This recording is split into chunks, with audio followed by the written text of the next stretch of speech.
Hello everyone, कैसे हैं आप। आई होप आप अच्छे होंगे और अच्छे तरीके से पढ़ाई कर रहे होंगे। आज हम लोग इस वीडियो के माध्यम से क्लास 10th के जो नॉन हिंदी हम लोग पढ़ रहे हैं उसका चैप्टर जो है 5 होगा, जिसका नाम है हिंडरू का जलप्रपात। इसका जो लिखने वाला है लेखक कामता प्रसाद सिंह काम है।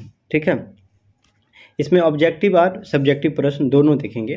पिछले वीडियो में आप लोग इतना प्यार दिया उसके लिए आपको बहुत बहुत दिल से धन्यवाद। चलिए तो हम इस वीडियो को शुरू करते हैं।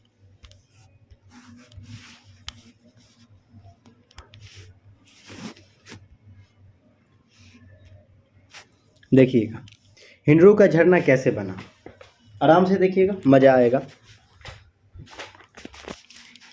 तो हिंडरू का झरना नदी का ये खेल है। ये नदी स्वर्ण रेखा जिसके उद्गम स्थान कितना है 50 मील आगे हिंडरू का झरना है।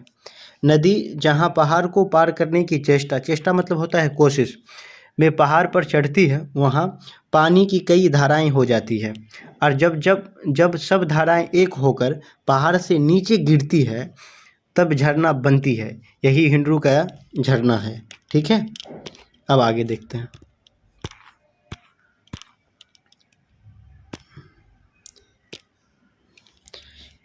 हिंडरू के संबंध में कौन सी किंवदंती प्रचलित है? ये होता है कहावत। अब देखो, किंवदंती यह है कि इस हिंडरू से 10 मील पर कुछ लोगों ने एक प्रपात देखा है जो इससे कई गुना बड़ा है, परंतु वहाँ जाने का रास्ता इतना बीहड़ है, घनघोर और भयंकर है कि जंगल के उस भाग में पहुँच सकना दुश्वार है। याद रखिएगा इस बात को। आगे देखिएगा, लेखक ने झरने से कहीं ज़्यादा खूबसूरत झरने से आगे का दृश्य को क्यों बताया? तो झरने से ज़्यादा खूबसूरत होता है झरने आगे की घाटी का दृश्य। पहाड़ों के बीच एक पतली सी नदी बहती है, वह थर्मामीटर में पतला पारा सा दिखता है। उसके आगे पहाड़ मानो नदी को ललकार रहा हो। यह प्राकृतिक वैभव अवर्णनीय है। आगे देखते हैं। जैसे हिंडरू का झरना वैसा उसका मार्ग, इस कथन की व्याख्या कीजिए। हिंडरू का झरना जितना मनोरम है, अब यहाँ पर सुनिएगा, मनोरम ये होता है मनोरंजक, सुंदर, मनमोहन, यही शब्द है। ठीक है, इस मार्ग भी उतना ही दर्शनीय है। कहीं सुंदर मैदान देखते हैं, कहीं भीषण जंगल दिखते हैं, कहीं पहाड़ और झाड़ियाँ। जैसे मनोरम झरना वैसा उसका मनोरम मार्ग। अब आगे देखते हैं, प्रश्नों को देखते हैं। आगे सुनिएगा, हिंडरू का जलप्रपात के सौंदर्य का वर्णन अपने शब्दों में कीजिए। 243 फुट का यह जलप्रपात निराला है, सुंदर, यहाँ साकार हो गई है और वर्णन शक्ति को यह और वैभव की कमी होगी। विचित्र शोभा है जो कभी पुरानी नहीं पड़ती है। धन प्रपात है जो सदा एक सा बह रहा है, अविरल और अविचल है। जलप्रपात का दिव्य प्राकृतिक सौंदर्य अविस्मरणीय है। अब आगे देखते हैं।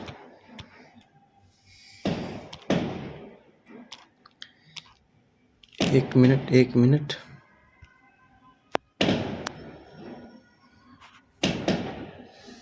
हिंडरू का पानी जहाँ गिरता है उस दृश्य का वर्णन अपने शब्दों में कीजिए। तो हिंडरू का सारा पानी एक जगह सिमट कर जहाँ गिरता है उस जगह रूप बहुत विशाल और भयंकर हो गया है, मानो आग की दृष्टि करता हो, जिस धुआं बराबर ऊपर उठता रहता है। इस जगह हाथी भी जाए तो धारा के साथ वहाँ चले जाए, इस पता मिलना मुश्किल है। इसके बाद धीरे धीरे मथार गति से इसका पानी नदी के रूप में छलकता उदकता धूम मचाते हुए पत्थरों की सीनी को चीरता हुआ आगे की ओर बढ़ता जाता है, जिसको देखने के लिए दिन रात दर्शनार्थियों का तांता लगा रहता है। आगे देखते हैं हम लोग। चलिए, यहीं तक ये प्रश्न था, सब्जेक्टिव ये प्रश्न खत्म हो गया। अब हम चलते हैं ऑब्जेक्टिव की ओर। ओके, अब चलिए इसका ऑब्जेक्टिव प्रश्न देखते हैं। तो पहला प्रश्न है, कामता प्रसाद सिंह काय रचित पाठ का शीर्षक है। तो ये है हिंडरू का जलप्रपात। ठीक है, आगे देखते हैं हम लोग। हिंडरू का पानी किसकी तरह छलांग भरता है? तो आपको पता है, ये हिरन की तरह। घ नंबर जो है इसका करेक्ट हो जाएगा। आगे चलते हैं हम लोग। हुंड का पानी की तरह चक्कर काट जाता है। यह है सांप। हिंडरू का पानी, ये देख लीजिएगा। आगे देखिए आप लोग।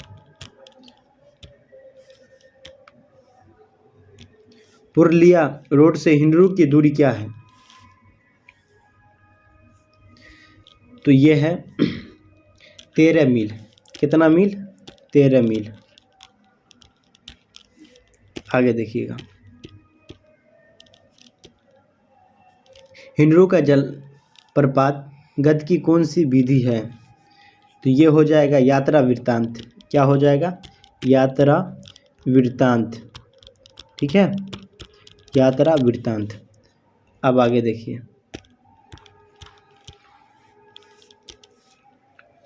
हिंडरू का जल प्रपात की ऊंचाई कितनी है? हिंडरू का जल प्रपात की ऊंचाई जो है वो 243 फुट है। 243 फुट है। ठीक है, आगे देखिएगा आप लोग। हिंडरू का जल प्रपात रांची से कितनी दूरी है? रांची से इसकी दूरी क्या है? तो ये ऑप्शन नंबर घ इसका करेक्ट हो जाएगा। 27 मील, सॉरी। आगे देखिएगा। हिंडरू का शोभा कैसे बना? हिंडरू का शोभा कैसे बना? तो ये जो है प्राकृतिक होगा। क्या होगा? प्राकृतिक। ऑप्शन नंबर ख जो है इसका करेक्ट होगा, प्राकृतिक द्वारा। ठीक है, चलिए आगे देखिए। जैसा हिंडरू का झरना वैसा उसका मार्ग किसने कहा? तो ये तो होगा लेखक ने। ठीक है, ऑप्शन नंबर क जो है इसका करेक्ट हो जाएगा। आगे देखिएगा आप लोग।